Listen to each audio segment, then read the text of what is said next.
नमस्कार, आदाब। Crime petrol Dastak में आप सभी दर्शकों का एक बार फिर से स्वागत है।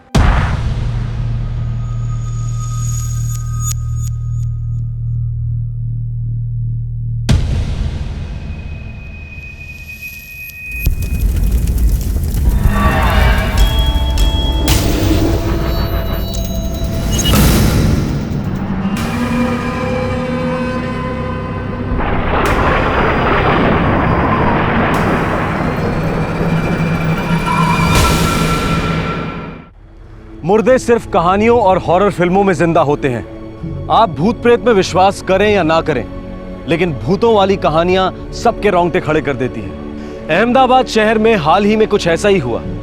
मौत खुद संदेशा देने पहुंच गई कि काश मैंने जुर्म की दस्तक वक्त पर सुनी होती। जुलाई 2011, अहमदाबाद।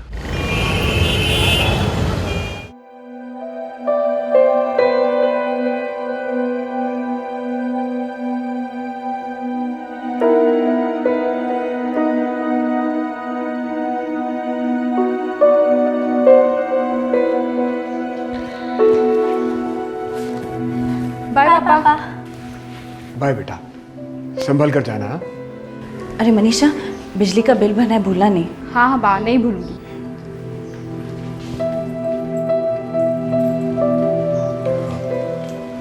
सेजल,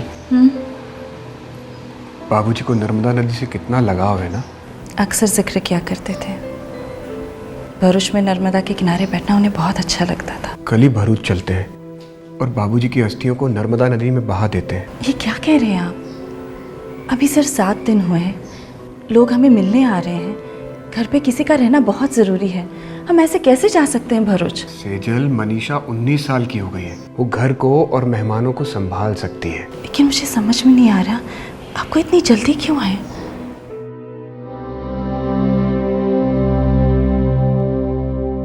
मुझे अच्छा नहीं लग रहा कि बाबूजी की अस्थियां अब तक घर में पड़ी हैं।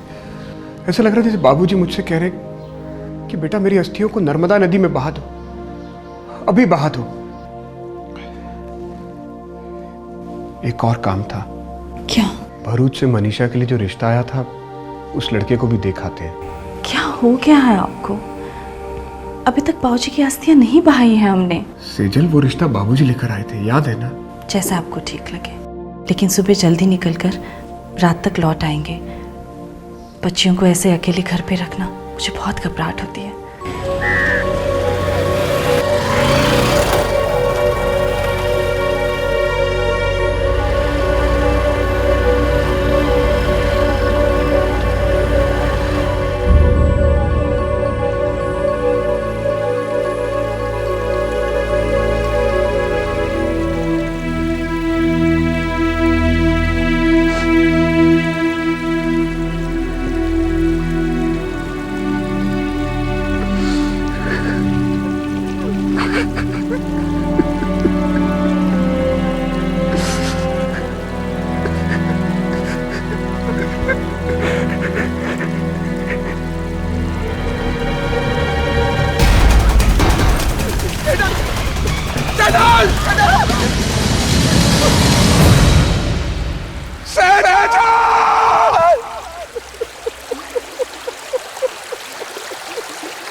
पापा, पापा आपने अच्छे से ढूंढा? अच्छे तरीके से? हाँ बेटा, नदी के चारों तरफ देखा मैंने। पापा मदद मांगते, चिल्लाते, लोगों को इकट्ठा कर दे। कोई ना कोई जरूर होता जो तैरना जानता और खुद कर बाघ को बचा लेता।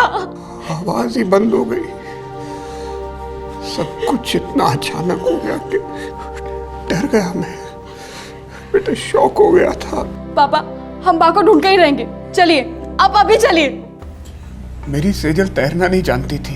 डूबने में 20 सेकंड से कम समय लगता है राजेश जी। अब भरूच से अहमदाबाद गए, बेटियों को बताया और अब यहाँ आए। 16 घंटे बीत चुके हैं। भरूच में मदद नहीं मांगी आपने? समझ में नहीं आ रहा पहले मैं क्या कर रहा हूँ, क्या हो रहा है। सर प्लीज हमारी बाघ को ढूंढने में मदद कीजिए। शायद किसी ने उनकी जान बचा ली हो। बचा ली होती तो खुद कांटेक्ट करती ना, सीधे घर चली आती। या उनका भी दिमाग सुन पड़ जाता है राजेश जी की तरह। कुछ कीजिए। 16 घंटे बीत चुके हैं, अब तक लाश पता नहीं बहकर कहाँ चली गई होगी। माँ नहीं मर सकती अंकल, आप माँ को ढूंढिए। अच्छा ठीक है, रो मत बेटा, हम एक काम करते हैं, भरूच पुलिस को मैसेज करते हैं, फिर देखते हैं क्या हो सकता है। चलिए ध्यान से, उधर पीछे ध्यान से, चलिए ध्यान से, वहां पीछे, हाँ वहां। कुछ भी नहीं है। मैंने कहा ना साहब, बचना नामुमकिन है। एक बार नर्मदा माता चिढ़ जाती है तो कितना बड़ा तैरने वाला उस्ताद क्यों ना हो, बच नहीं सकता, माता निगल जाती है। राजेश, सेजल तुम्हारी बीवी थी, तुम्हारे बच्चों की माँ, ऐसे कैसे चुपचाप डूब जाने दिया उसे? क्यों नहीं छलांग लगा दी पानी में तुमने? मेरी बच्चियां अनाथ नहीं हो जाती ससुर जी। मुझे भी तैरना कहाँ आता है, बच्चियों के बारे में सोच के पानी में नहीं कूदा मैं। अगर मेरी दोनों बच्चियों के हाथ पीले हो गए होते तो एक पल के लिए नहीं सोचता, साथ साथ मैं भी समा जाता नर्मदा नदी की गोद में।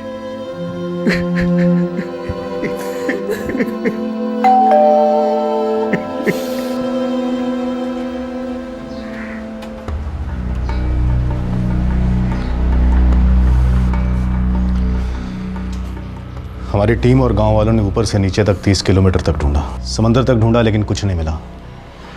शायद नदी के बहाव में लाश समंदर में बह गई हूँ। ऐसा कैसे हो सकता है? इस राजेश के पिता की अस्थियां बहाने गए थे और मेरी बेटी बह गई। किसी ने कोई मदद नहीं की, कुछ भी नहीं किया। आज तक मैंने ऐसा कभी नहीं सुना, कभी नहीं सुना। पर मैंने देखा, पल झपकते छीन ली मेरी पत्नी उस नदी ने। अगर मैं कुछ कर सकता तो मैं करता नहीं वहां पे। इस बात का क्या मतलब है कि मैंने आज तक सुना नहीं? अरे लोग नदी में बह नहीं जाते क्या? बह नहीं जाते? पता नहीं नदी मुझसे किस जन्म का बदला निकाल रही है, पता नहीं किस जन्म का बदला निकाल रही है। मुझे इस नदी वाले एंगल से बड़ी बू आ रही है। 7 दिन पहले राजेश के पिता का देहांत होता है और उसकी अस्थियां बहाने के चक्कर में राजेश की बीवी नदी में बह जाती है। माना कि नदी बहुत गहरी है, लेकिन उससे भी गहरी साजिश है।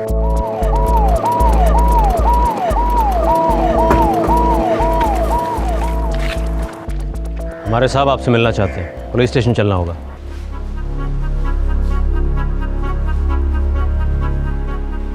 तुम्हारे दादाजी कुछ दिन पहले गुजर गए। जी। मेडिकल रिपोर्ट कहती है हार्ट अटैक। जी। कोई दिल की बीमारी थी या कोई टेंशन? देखो मनीषा, तुम्हारी माँ का इस तरह से पानी में बह जाना गड़बड़ लग रहा है, वो भी दादाजी की मौत के ठीक 7 दिन बाद होना और भी गड़बड़ लग रहा है। ये बताओ कि दादाजी को हुआ क्या था? उनको बहुत ज़्यादा गुस्सा आया था। अगर ये गंदगी जारी थी तो इस तरह गिड़गिड़ा के मुझे वापस बुलाने का क्या मतलब था राजेश? अरे कोई गंदगी बंदगी नहीं है, सब कुछ खत्म हो चुका है। शर्म करो राजेश, बिल्ली भी आंखें बंद करके दूध पीती ये सोचे कि उसे कोई नहीं देख रहा, लेकिन तुम्हारी तो आंखें खुली है ना। तुम अच्छी तरह जानते हो कि हमारी दोनों बेटियां जानती है तुम्हारे नाजायज संबंध है, फिर भी तुम मना करो। बुलाओ उन दोनों को, बुलाओ उनके सामने। बस बहुत हो गया, 1000 बार कह चुका हूं कि नमिता को बीच में मत घसीटा करो, मत घसीटा करो। उसके और मेरे बीच में कोई रिश्ता नहीं है। रिश्ता है और मैं ये साबित कर सकती हूँ। बस करो, हद हो गई। अरे कुत्ते बिल्ली की तरह।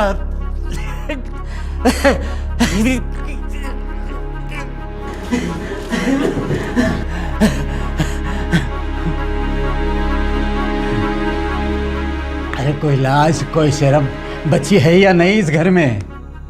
2 जवान बच्चियों को अच्छे संस्कार दिए जा रहे हैं। बाबूजी, अब आप शांति रखिए। चुप! अरे तूफान तुम खड़ा करते हो और शांति मैं रखूं? बेशर्म हो राजेश, बेशर्म हो तुम और बदनसीब हो। अरे अपनी खुश नसीबी पहचान नहीं पा रहे तुम। अरे इतनी अच्छी बीवी है तेरी, अरे 2 बच्चे हैं, तो और क्या ढूंढने जाते हो बाहर तुम? जानवर है तू, हमने कभी तुम्हें गलत नहीं सिखाया। देखो राजेश, तुम दोनों ने लव मैरिज किया है, हमने कभी अड़चने आने दी है उसमें? सेजल के माताजी और बापूजी ने भी तुम्हें सहारा दिया है, सपोर्ट किया है, और आज तुम्हारे प्रेम कहानी का ये हशर है। अरे तुम्हारी ये हरकतें तुम्हारे माँ को खा गई। अब एक बार मुझे खा जाए तो तुम्हें सुकून मिलेगा। दादाजी पापा और पा का झगड़ा देख नहीं पाते थे। 1-2 दिन बाद फिर झगड़ा हुआ और उन्हें हार्ट अटैक आ गया। ये नमिता कौन है? पापा के साथ म्युनिसिपल ऑफिस में काम करती है, विधवा है। उसका और पापा का अफेयर था।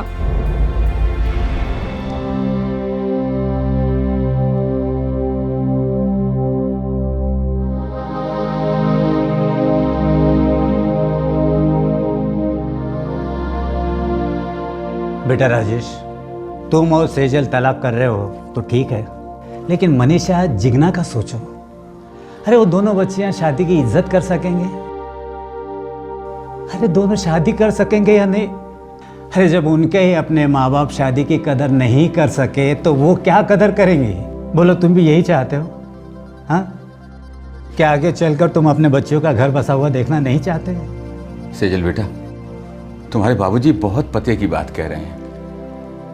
ईश्वर भाई, मैं आपकी बात से पूरी तरह सहमत हूँ। सब कुछ भुलाकर नए सिरे से शुरुआत करने में ही सबकी भलाई है। हाँ, मैंने तो आज तक कोई गलती नहीं की, लेकिन राजेश ने तो पाप किया है। फिर भी मैं उसे माफ करने को तैयार हूँ।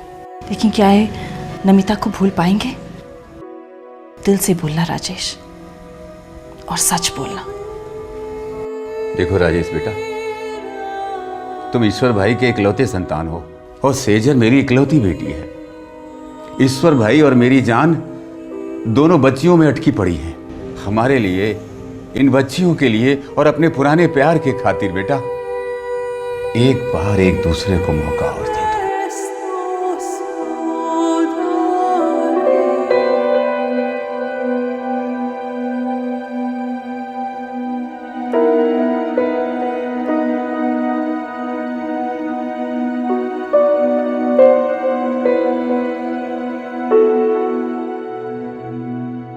ये 1 साल पहले की बात है?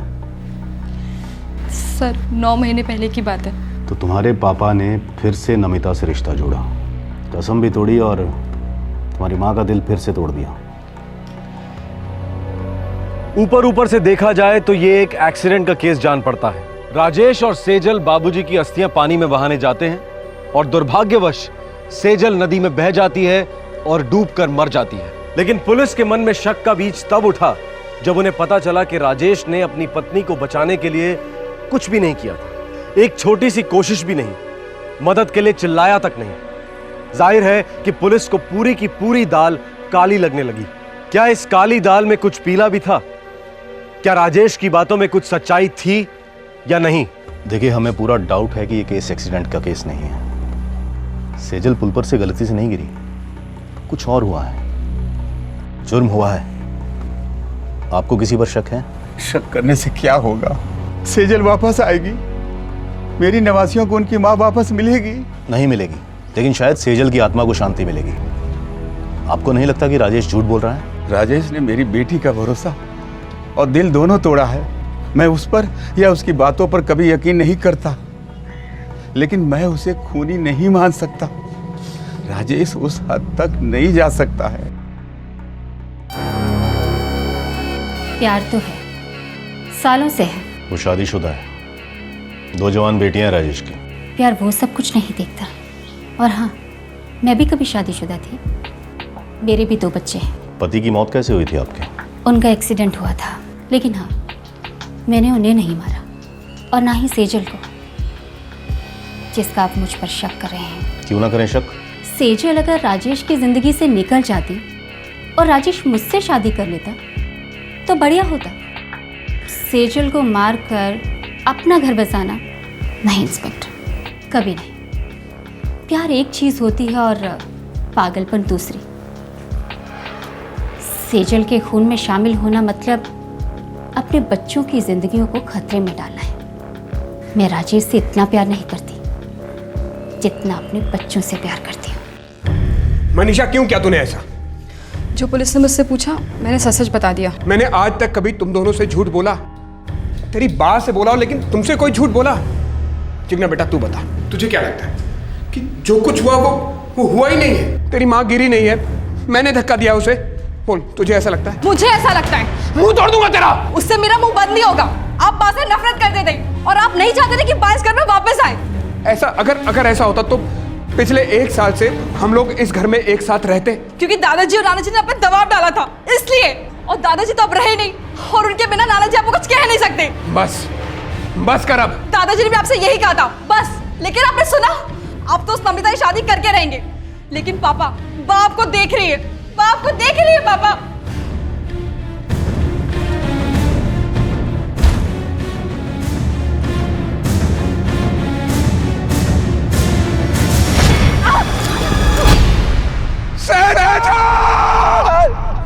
सेजल के नर्मदा नदी में गिरकर बह जाने की बात को 2 दिन बीत चुके थे। पुलिस की सारी तहकीकात सिर्फ राजेश की तरफ इशारा कर रही थी। पुलिस के पास कोई ठोस सबूत या चश्मदीद गवाह नहीं था यह साबित करने के लिए कि यह एक्सीडेंट नहीं, हत्या थी। ऐसा लग रहा था कि इस केस की सच्चाई को राजेश के अलावा और कोई नहीं जानता था, पर ऐसा नहीं था। सेजल की सच्चाई से एक शख्स और वाकिफ था, लेकिन कौन था यह शख्स?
सेजल, तुम कैसे?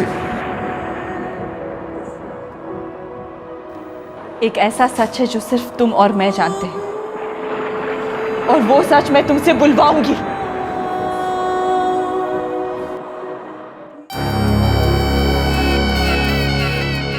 मैंने झूठ बोला,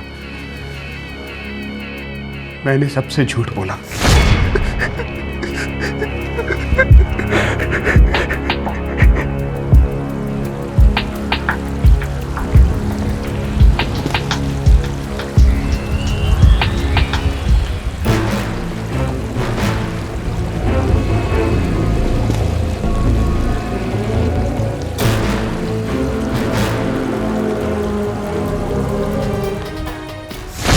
मैं सेजल को एक अरसे से मारना चाहता था, बस मौके की तलाश थी। मौका मिलते ही मैंने सारी प्लानिंग कर ली। मुझे मालूम था कि सेजल को तैरना नहीं आता है, इसलिए उसके बचने का तो कोई चांस ही नहीं था। बाबूजी के जाने के बाद मैंने सोचा कि बस बहुत हो गया शादी का नाटक। मुझे नहीं बनना है शादीशुदा जिंदगी का आदर्श पति। शादी का मतलब तो मन और दिल का मिलन होता है। लेकिन सेजल मेरे गले से बंधी हुई पत्थर थी, बोझ थी वो। मैं अपनी दोनों बच्चियों से बहुत प्यार करता हूं, लेकिन मुझे अपनी जिंदगी जीनी थी और मेरे ससुर जी ऐसा कभी नहीं होने देते।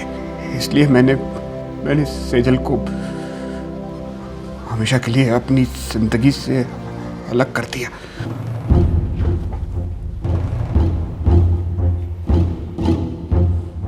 तो फिर आज तुम्हारे अंदर का ये हरिश्चंद्र कहां से जाग गया? डर के मारे या पछतावे से?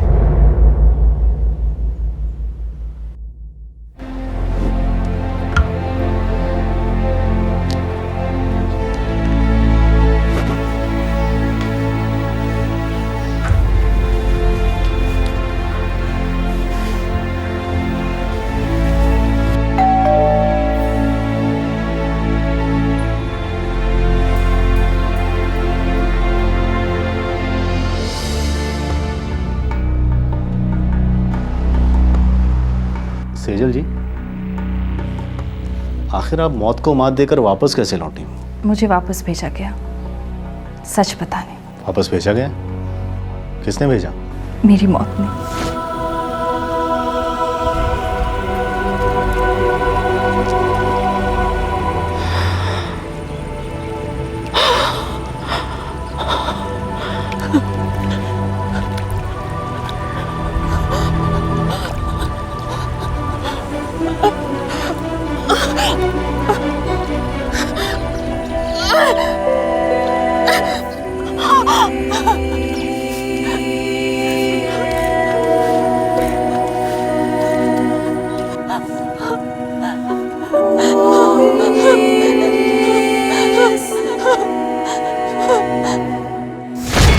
मेरे पास तो एक पैसा नहीं था,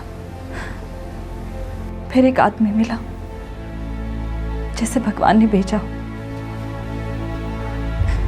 उसी ने मुझे अहमदाबाद छोड़ा। ऐसा केस ना कभी सुना ना कभी देखा। खैर, आज देख भी लिया और सुन भी लिया, लेकिन हम सबको खुशी है कि आप ठीक ठाक वापस आ गई। पर राजेश को तो बिल्कुल भी नहीं है। उसे तो अब हम अंदर डालेंगे, अटेम्प्ट टू मर्डर के केस में। बस आपको थाने आकर एक बार रिपोर्ट दर्ज करवानी होगी। अटेम्प्ट टू मर्डर यानी कि हत्या करने की कोशिश।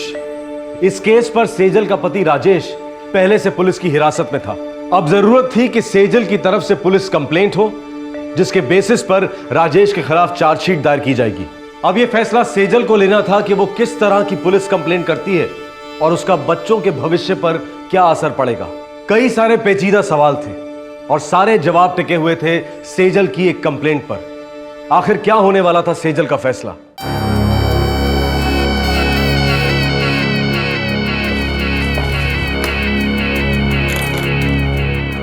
तुम जा सकते हो। सुना नहीं? तुम जा सकते हो, तुम्हारी रिहाई हो गई है।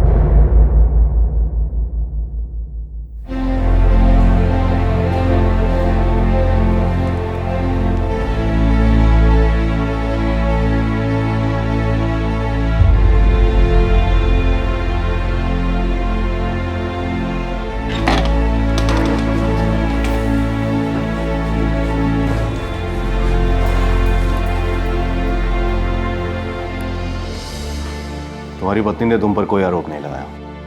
अब जबरदस्ती तो तुमको यहां रोक कर रख नहीं सकते। आजाद हो, जा सकते हो।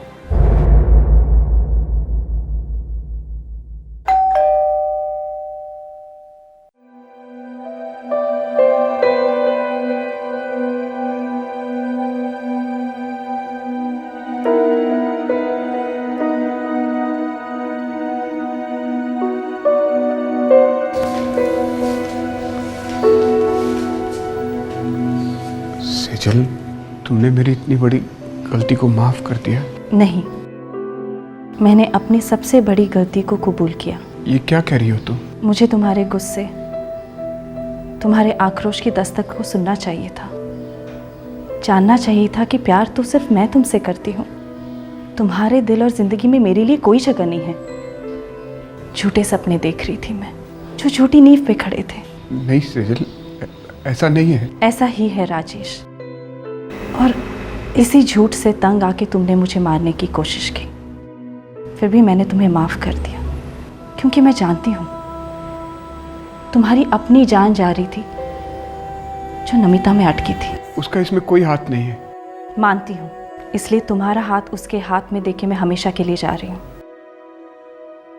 और मनीषा और जिग्ना भी तुम दोनों के प्यार के बीच में नहीं आना चाहते, इसलिए ये दोनों मेरे साथ रहेंगी। मुझे जिंदा रहने का कोई हक नहीं है। तुम्हें ये जिंदगी जीने का पूरा हक है, जितना मुझे है, जितना सबको है। लेकिन सिर्फ जिंदा रहना मायने नहीं रखता राजेश, जिंदगी को जीना भी बहुत जरूरी है।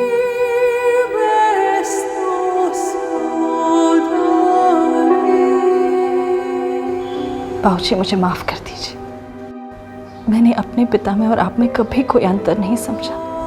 अगर आप जिंदा होते तो ये सब कुछ होता ही नहीं। लेकिन अब जहां भी है, राजेश को माफ कर दीजिए। उसको अपनी जिंदगी जीने का पूरा हक है,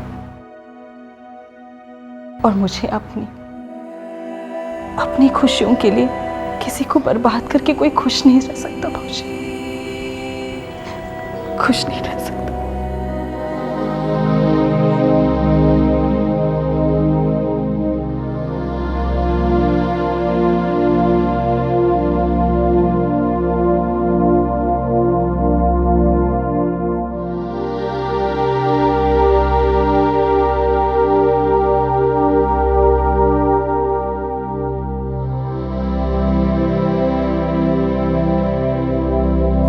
नमस्कार, आदाब। क्राइम पेट्रोल दस्तक में आप सभी का एक बार फिर से स्वागत है। गू खाओ सालो, गू खाओ। गुज्जर बिरादरी की नाक कटा दी और सारी दुनिया तमाशा देखती रही। जवान नस्ल के सामने मजाक बना के रख दिया। अरे तुम लोगों को तो हिजड़ों की टोली में भी जगह नहीं मिलेगी। थू है तुम लोगों पे, थू।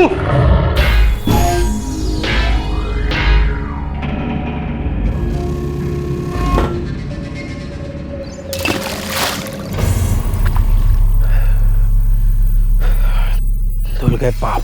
अब कोई कुछ बोल के दिखा दे। अब देखते ना राजपूतों के पिछवाड़े में कितना दम है। साले हम गुजरों को नीचा दिखाना चले थे, मिल गया जवाब सालों को। राष्ट्रपिता महात्मा गांधी ने जातिवाद को मानवता का सबसे बड़ा दुश्मन माना था, पर दुश्मनी के दलदल में पनपने वाला जातिवाद का नासूर दम तोड़ने का नाम ही नहीं लेता, बल्कि दिन ब दिन ये जाने लेता जा रहा है, तबाही मचाता जा रहा है। जून 2010, नई दिल्ली।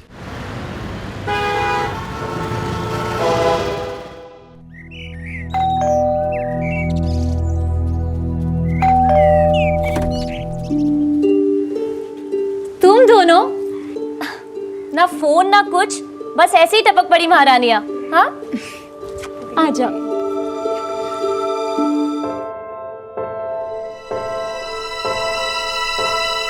क्या हुआ? टेंशन है, तुझसे और जीजू से कुछ जरूरी बात करनी है। तुम लोग अंदर आओ। हाँ ना, समझ ठंडा हो रहेगा। जीजू, एक बात बतानी थी। हाँ बोल। दरअसल खुशी और विवेक ने छुप के शादी कर ली है। Very nice. फिर क्या बात है, तुम लोगों ने छुप के शादी भी कर ली, जिस तरीके से मल्लिका और मैंने की थी। और याद है रोमा, तुमने हमारी कितनी मदद की थी। एक्चुअली ये दोनों ना तुमसे कुछ मदद मांगने आए हैं। हाँ तो बोल ना, इसमें शर्माने वाली क्या बात है। कि हम प्यार करने वालों की बिरादरी ना एक दूसरे की मदद पे टिकी है। मैं मुंबई जाना चाहती हूँ, मॉडलिंग करना है।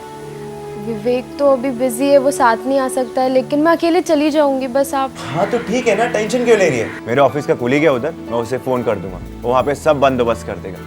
और हाँ, पीछे से तेरे उस विवेक को ही पार्सल कर देंगे। आज टिफिन में तुम्हारी फेवरेट पालक पनीर रखी है। क्या बात है भाई, आज इस स्पेशल डिश की स्पेशल वजह? सिर्फ 5,000 रुपये चाहिए। क्या जान सकता हूँ मैं कि ये शॉपिंग किस चीज़ की हो रही है? शिमला के 2 टिकट्स और होटल रूम्स। शिमला? शिमला कौन जा रहा है भाई? हम दोनों। हमारी चौथी वेडिंग एनिवर्सरी है, भूल गए ना तुम?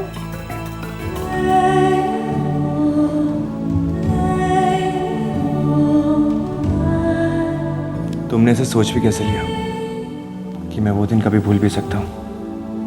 मैंने कभी सोचा भी नहीं था कि हम लोगों की शादी हो पाएगी। लेकिन मुझे पूरा विश्वास था, कभी कोई डाउट नहीं था। अब तुम ये सोचना समझना मुझ पे छोड़ो और अपनी चेकबुक भी।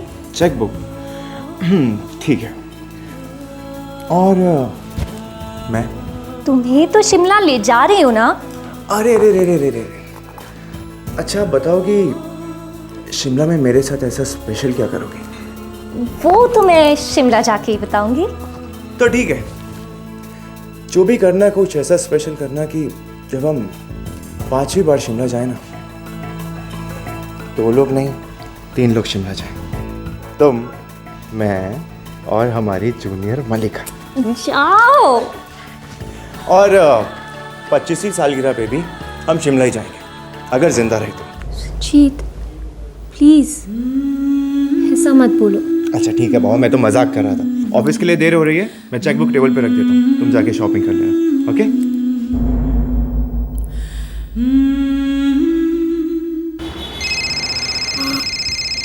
हेलो, नमस्ते जय जी। हाँ पुलकित, कैसा है? बड़े दिन हो गए थे, दीदी से ना बात हुई, आपसे भी बात नहीं हुई। हाँ काफ़ी दिन हो गए। और सुना? जी जी, आपसे ना एक हेल्प चाहिए थी, आके मिल सकता हूँ क्या अभी? हाँ जी, थोड़ा अर्जेंट है। तो एक काम कर, ऑफिस आ जा। जीजा जी, मैं ना अशोक विहार फेज 2 में हूँ। तो वो तो मेरे ऑफिस के रास्ते में पड़ता है। हाँ जी जी। तो एक काम कर, वहीं वेट कर, मैं तुझे जाके पिक करता हूँ। मैं वेट कर रहा हूँ आपका।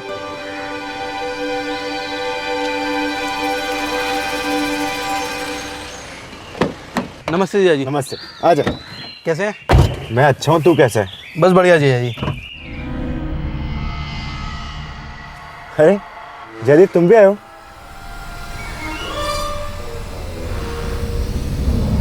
पुलकित, तो क्या कर रहे हो यार? ठोक दे कुत्ते को।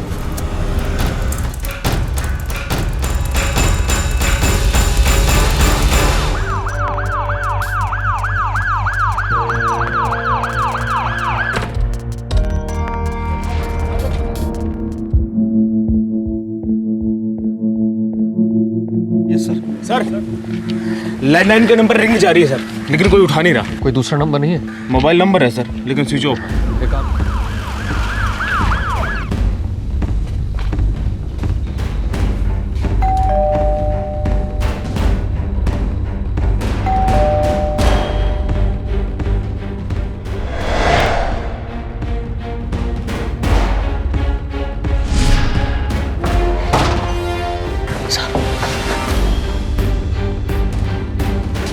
चेक करो यार। जी सर।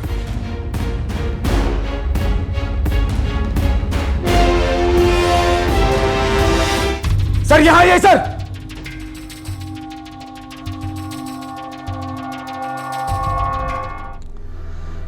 दोनों गोलियां नजदीक से चलाई गई और दोनों की मौतें भी तुरंत हुई, on the spot.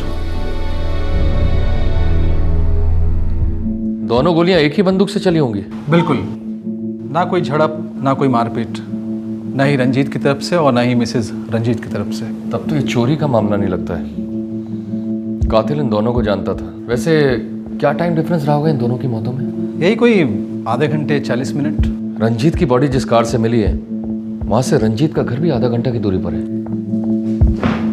Sir, Ranjit और मल्लिका दोनों वजीरपुर के रहने वाले हैं। इन दोनों की फैमिली को इन्फॉर्म कर दिया है, बस बॉडी क्लेम करने आते ही होंगे।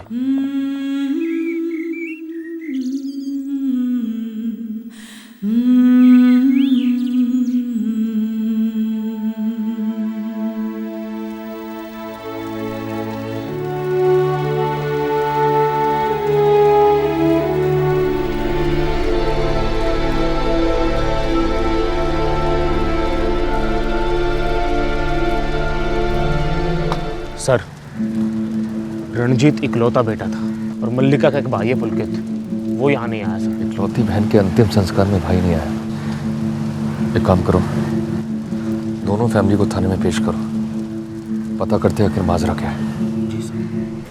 इतनी शांति से जी रहे थे दोनों, मेरा ना किसके साथ क्या दुश्मनी थी बालका की। सुना है कोई खास शांति से दोनों की शादी नहीं हुई थी। दोनों ही परिवार वाले इस शादी के खिलाफ थे। इंस्पेक्टर साहब, खिलाफ शादी के थे, बच्चों के नहीं। आखिर हमने आशीर्वाद तो दे ही दिया था। 4 साल होने को थे, सारी गलतियां भुलाकर अपना लिया था साहब दोनों बालकों को। ऐसा कौन सा महापाप किया था रंजीत और मल्लिका ने? हम गुज्जर हैं और हम राजपूत। ये गलती थी। प्यार किया, जात के बाहर शादी की। हम तो जात के अंदर भी ये प्यार व्यार नहीं मानते।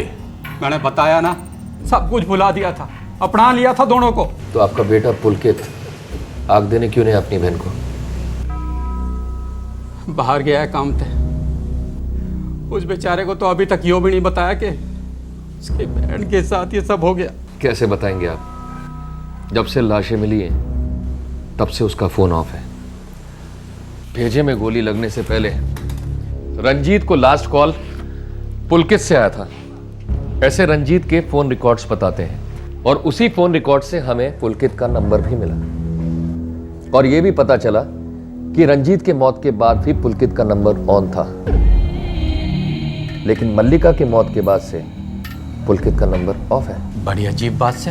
हमें तो कुछ अजीब नहीं लगा इसमें। पुलकित मल्लिका का सगा भाई है साहब, वो ऐसा कोई काम ना करेगा और कोई बाहर से आके भी कुछ नहीं करेगा। इंस्पेक्टर साहब, हमने तो उन दोनों को दिल से माफ कर दिया था, अपना लिया था। दिलों का कोई भरोसा नहीं है प्रताप सिंह जी। बड़ी गहरी अंधेरी खाई होती है दिलों में। 2-4 साल बाद फिर से लावा उगल सकती है। खैर छोड़िए, आपका बेटा कहाँ गया? किस काम से गया? बताएंगे? ठीक से बता कर नहीं गया।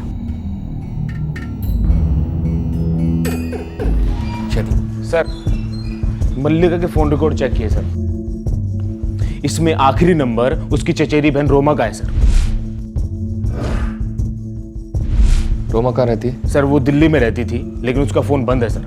उसके घर गए थे? लेकिन ताला बंद है सर। उसके साथ और कोई रहता है? वो अकेली रहती थी दिल्ली में। उसकी पूरी फैमिली वजीरपुर में रहती है सर। मल्लिका के पिता का छोटा भाई है रोमा का पिता वीरेंद्र सर।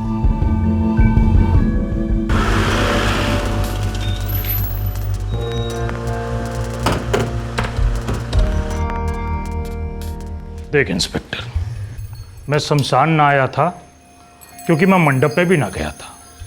मैं उस शादी के सख्त खिलाफ था और आज भी खिलाफ हूं। जात के खातिर? जात के अलावा है क्या? हाँ? अरे गुज्जर बिरादरी की छोरी राजपूता के घर चली गई, इसका मतलब आप क्या समझोगे? मैं सिर्फ कानून की भाषा समझता हूं वीरेंद्र जी, और इस देश का कानून जातिवाद को जुर्म मानता है। खैर छोड़िए, आपकी बेटी रोमा का है? मने ना बेरा। और आपकी दूसरी बेटी खुशी? अरे मैंने कहा मने ना बेरा। आपकी 2 जवान बेटियां गायब हैं और आपको कुछ पता नहीं। मैं उन्हें अपनी बेटियां ही नहीं मानता। जब से उन दोनों ने मेरे बड़े भाई की बेटी मल्लिका से बेशर्मी ओढ़ी है, मैंने उनसे कोई नाता ही नहीं रखा। लेकिन आपका बेटा जयदीप, उसने तो नाता रखा है। 3 दिन पहले उसने रोमा से बात की थी। वही होगी बात की होगी नहीं, की है। जयदीप कहाँ है? खुद ही ढूंढ ले। अच्छा, हम उसे खुद ही ढूंढ लेते हैं, लेकिन एक बात याद रखना, छुपने वाले को हम अपने तरीके से ढूंढते हैं। फिर मेरे सामने आकर रोइएगा मत। राम राम। चल राजदीप। बड़ा पेचीदा मामला है। रंजीत और मल्लिका के माँ बाप ने शादी को स्वीकार लिया, लेकिन मल्लिका का चाचा वीरेंद्र, इसने जहर नहीं थूका। और सर मल्लिका का भाई पुलकित और रोमा का भाई जयदीप दोनों लापता। रोमा का भी कोई कांटेक्ट नहीं। अजीब फैमिली ड्रामा है। जात के बाहर शादी हुई, अब 4 साल बाद इस बात को कुरेदने का क्या मतलब? मुझे तो लगता है कि रोमा कुछ ना कुछ तो जानती होगी, तभी उसे गायब किया गया है। तुम एक काम करो दीवान, वजीरपुर को तुम अच्छी तरह छान डालो। रोमा, रंजीत और मल्लिका, इन सब की कहानी का हर पन्ना छाप दो, क्योंकि इन्हीं पन्नों से हमें इस केस का सुराग मिलेगा।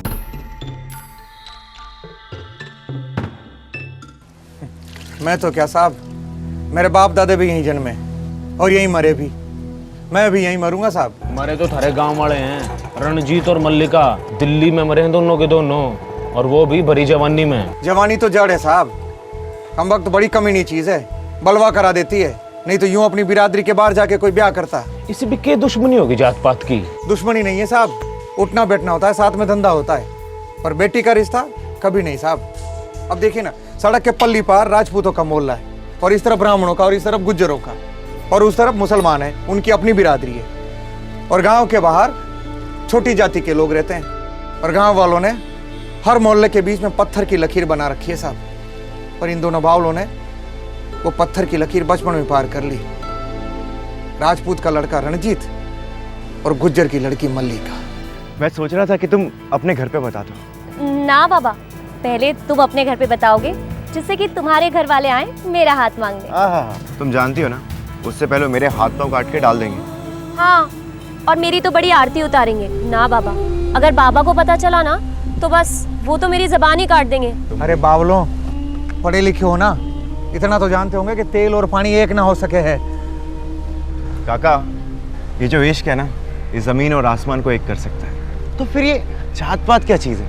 जात समाज का खंबा हुए है, तो फिर तने रहना तो उसी में है। वजीरपुर से बाहर निकल के भी बहुत बड़ी दुनिया, हम कहीं भी रह सकते हैं। और जब दो लोग प्यार करते हैं तो उनको सारी दुनिया अपनी लगती है। दुनिया में बचोगे तभी तो दुनिया अपने जैसी लगेगी।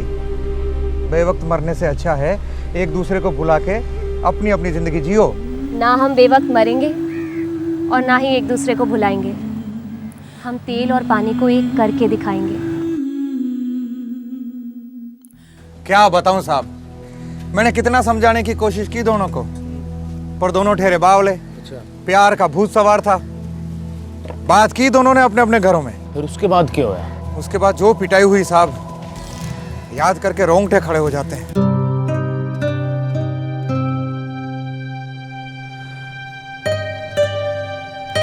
ये तुम्हारी आखिरी चाय है, इसके पैसे भी मत देना और चलते बनना। अरे देख क्या रहे हो बावलों, तुम्हें यहाँ मेरी दुकान पर किसी ने बैठे देख लिया तो तुम्हारे साथ साथ मुझे भी जिंदा जला देगा। खत्म कर लो चाय और खत्म कर लो किस्सा और चलते बनो।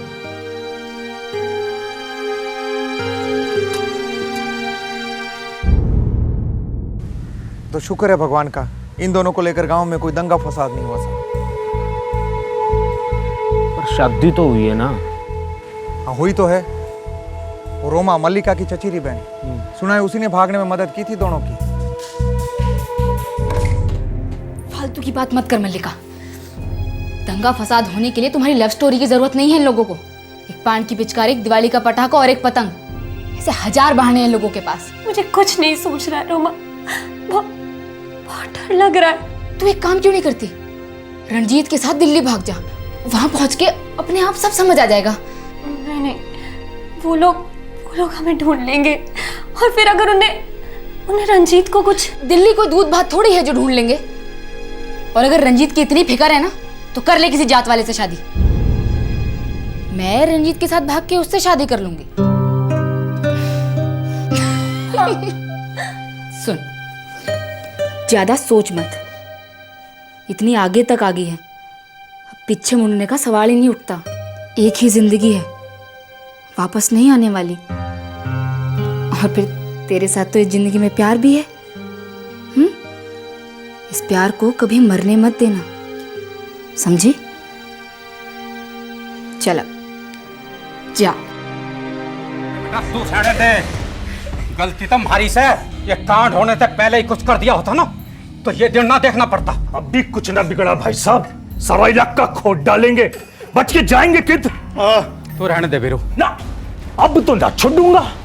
अब गुजरा की छोड़ी राजपूत के घर में ना जाएगी। आप बस नरम ना पड़ो, मैं इसकी खाल उधेड़ दूंगा। सर, रोमा को बहुत टॉर्चर किया गया, किंतु उसने मुंह ना खोला। और दिल्ली में रंजीत और मल्लिका ने जाकर शादी कर ली और उसके घर वाले भी राजी हो गए। नहीं सर, गजेंद्र का भाई वीरेंद्र इस शादी तक कभी भी राजी नहीं था, आशीर्वाद देने तक नहीं आया। पूरा का पूरा इल्जाम रोमा पर डाल रहा है, इसीलिए रोमा अपना घर छोड़कर दिल्ली में जाकर बस गई। यार मेरी एक बात समझ में नहीं आती, जब सब कुछ सेटल हो गया था तो 4 साल बाद ये वापस से दुश्मनी आने का क्या मतलब? कुछ तो है। कुछ नहीं सर, बहुत कुछ है। रोमा की छोटी बहन खुशी यानी वीरेंद्र की छोटी बेटी, उसको भी किसी दूसरी जात के लड़के के साथ प्रेम हो गया है। दरअसल खुशी और विवेक ने छुप के शादी कर ली है। ओह, इसलिए रोमा को जिम्मेदार ठहराया जा रहा है। क्या हुआ था रोमा के साथ? कहां थी वो और किस हाल में थी? पुलिस ने इस बहादुर लड़की की तलाश में पूरी ताकत लगा दी।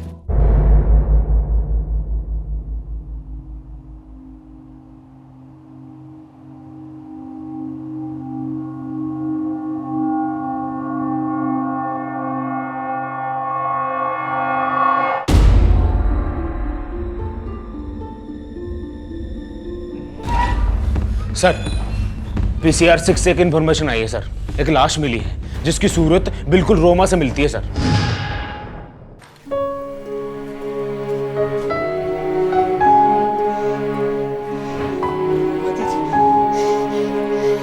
रोमा दीदी, रोमा दीदी, रोमा दीदी उठो, रोमा दीदी। बेटा, रोमा दीदी उठो ना। नहीं बेटा, इधर आ बेटा। उठो दीदी, दीदी, दीदी। मौत उसी तरह हुई जैसे रंजीत और मल्लिका की हुई थी, गोली सर के आर पार। एक ही बंदूक से? एक ही बंदूक से। बॉडी डिकम्पोजिशन की वजह से अनुमान लगाया जा सकता है कि ये मौत लगभग 48 से 50 घंटे पहले हुई थी। यानी 2 दिन पहले? यस सर, मल्लिका और रणजीत का कत्ल भी 2 दिन पहले ही हुआ था। बेटा, तुम्हारे भाई जयदीप और ताऊ के लड़के पुलकित ने मिलकर रंजीत, मल्लिका और रोमा का खून किया है।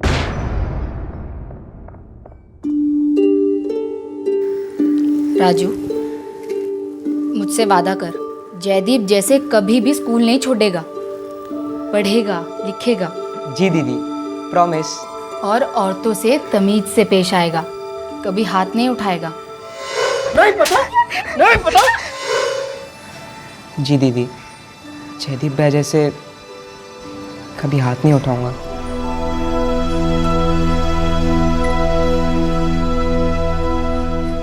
मल्लिका दीदी की बात को लेकर पापा पहले से ही गुस्सा थे रोमा दीदी से, और जब उन्होंने खुशी की मदद की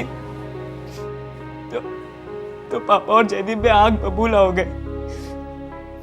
वो खुशी की मॉडलिंग और उसका बॉयफ्रेंड दोनों के सख्त खिलाफ थे। ये रोमा मेरी बेटी नहीं, नागन है, नागन है।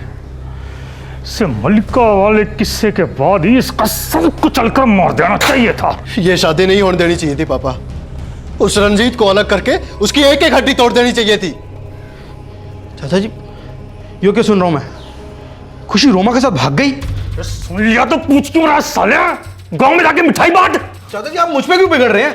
क्योंकि तूने और तेरे बाप ने जात की नाक कटवा दी।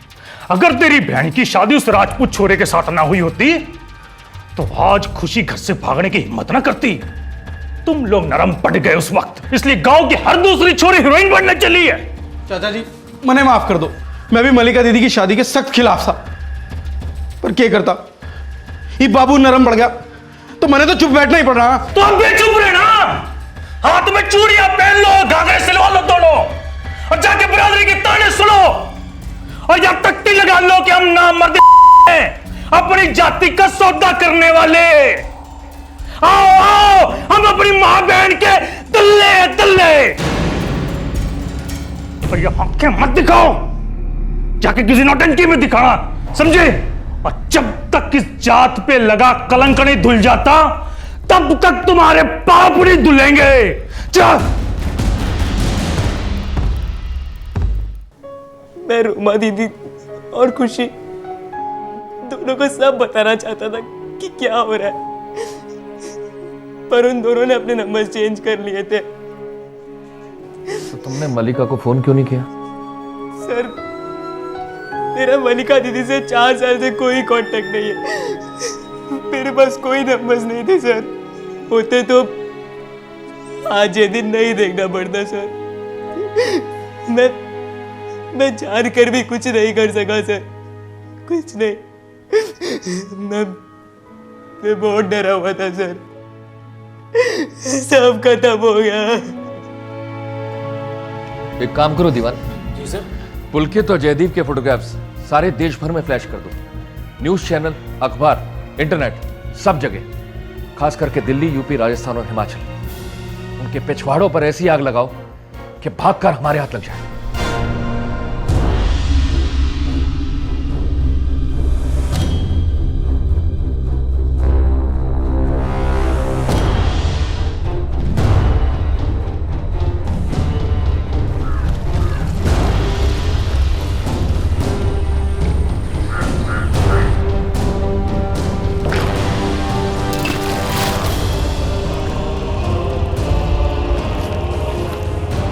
धुल गए पाप, मिट गया कलंक।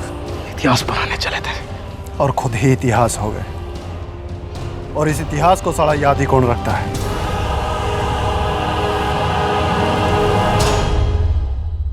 इन दो हत्यारों की बातों से खून खौलता जरूर है, लेकिन इनकी बातों में एक सच्चाई तो थी कि हम सब जातिवाद के खूंखार इतिहास को पलक झपकते ही भुला देते हैं। इन दोनों ने उस इतिहास के पन्नों पर एक और अध्याय जोड़ दिया, पिछड़ेपन का एक और खंबा गाड़ दिया। शिमला में मेरे साथ ऐसा स्पेशल क्या करोगी? वो तो मैं शिमला जाके ही बताऊंगी। तो ठीक है, जो भी करना है कुछ ऐसा स्पेशल करना कि जब हम 5वीं बार शिमला जाए ना, 2 लोग नहीं 3 लोग शिमला जाए। तुम, मैं और हमारी जूनियर मल्लिका। अगर मल्लिका और रंजीत की जान बच गई होती तो उनके होने वाले बच्चे इतिहास रचते। वो ना गुज्जर होते ना राजपूत, वो बस इंसान होते जो सभी इंसानों को एक मानते। पर सच्चाई ये है कि वो इस दुनिया में आएंगे ही नहीं, क्योंकि मोहब्बत की हत्या कर दी गई थी। आपके बेटे और भतीजे ने आपकी बहनों और बहनोइयों का मर्डर कर दिया। आपको कोई शर्म? अरे भाई शर्म तो नहीं आनी चाहिए जिन्होंने अपनी जात की नाक कटवा दी। तो आप इस हत्या का समर्थन करते हैं? देख भाई, तेरा कानून चाहे इसे हत्या कहता हो, पर मैं इसे धर्म युद्ध कहूंगा। गोत्र की पवित्रता और जात की मर्यादा के लिए दोनों लड़कों ने अपने आप को न्यौछावर कर दिया। चल भाई, तेरा कानून चाहे जो मर्जी सजा दे, मैं न डरता।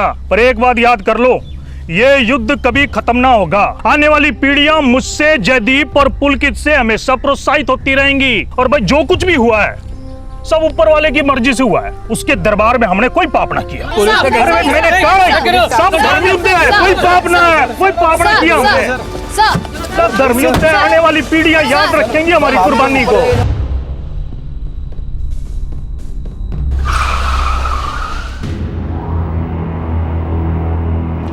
का जाम लाग रहा भाई। हाँ, अरे जयदीप, ओ भाई हम तो फेमस हो लिए और ये लगता है ये भी मारले खड़े हैं। डर लग रहा है मेरे भाई को। भाई रत्ती भर भी ना, तो सही की बात का दुख है कि खुशी और विवेक दोनों मरने से बच जाएंगे। और सर जी, अरे हमें ढूंढने में क्यों अपना पसीना बहा रहे हो? हम लोग तो खुद ही आ गए आपके सामने। चलो, कहाँ चलो? सर जी, एक भी सवाल पूछने की जरूरत ना है, सारी स्टोरी बता देंगे वर्ड टू वर्ड। सर जी, जयदीप भैया को मैं लेकर गया था रंजीत से मिलाने के लिए।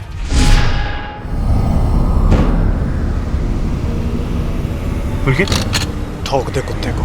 वहां से सीधा हम रंजीत के घर गए थे। दीदी, पापा को बड़ा बुरा लग रहा है रोमा और खुशी के साथ झगड़ा करके। बहुत दुखी है वो, खाना पीना सब कुछ छोड़ दिया उन्होंने। कह रहे थे कि बस बेटियों को अपने घर ले आओ, उन्हें सब कुछ मंजूर है। बस दीदी, आप लोग घर चलिए दीदी। अरे तो ये तो बहुत खुशी की बात है।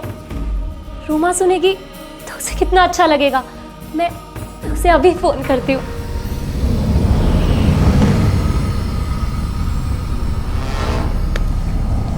भैया। हेलो रोमा, जयदीप। जयदीप, तुझे मेरा नंबर कहाँ से मिला? मल्लिका दीदी ने दिया, हम उन्हीं के घर पे हैं। तुम लोग वहाँ क्या कर रहे हो? पापा। खुशी तो खुशी के मारे बावली हो जाएगी ये सुन के कि पापा ने उसे और विवेक को अपना लिया है। क्या बात है जयदीप? पुलकित, जयदीप, बस खुशी और विवेक रह गए। रह गए? किस चीज से रह गए? आप तो जानते हैं ना सर जी, लेकिन फिर भी बता देते, वो दोनों रह गए मरने से, हमारे हाथों। और हम रह गए उनके सर में गोली मारने से। तुम दोनों को थोड़ा सा भी बुरा नहीं लग रहा? लग रहा है ना सर जी, बहुत बुरा लग रहा है। मर जाते तो सुकून मिलता। हमारी इज्जत का सवाल था, बस यो ही एक कसर रह गई।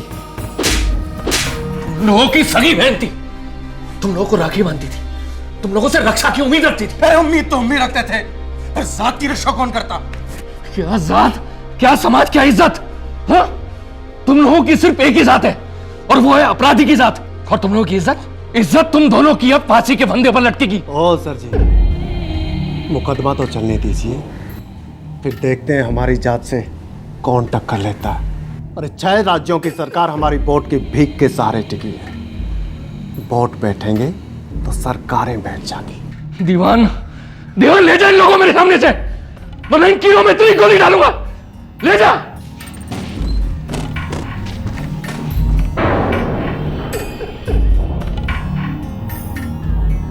कोर्ट में पुलकित अपने स्टेटमेंट से मुकर गया, यह कहकर कि वो साजिश में शामिल तो था, लेकिन उसने खुद किसी को नहीं मारा।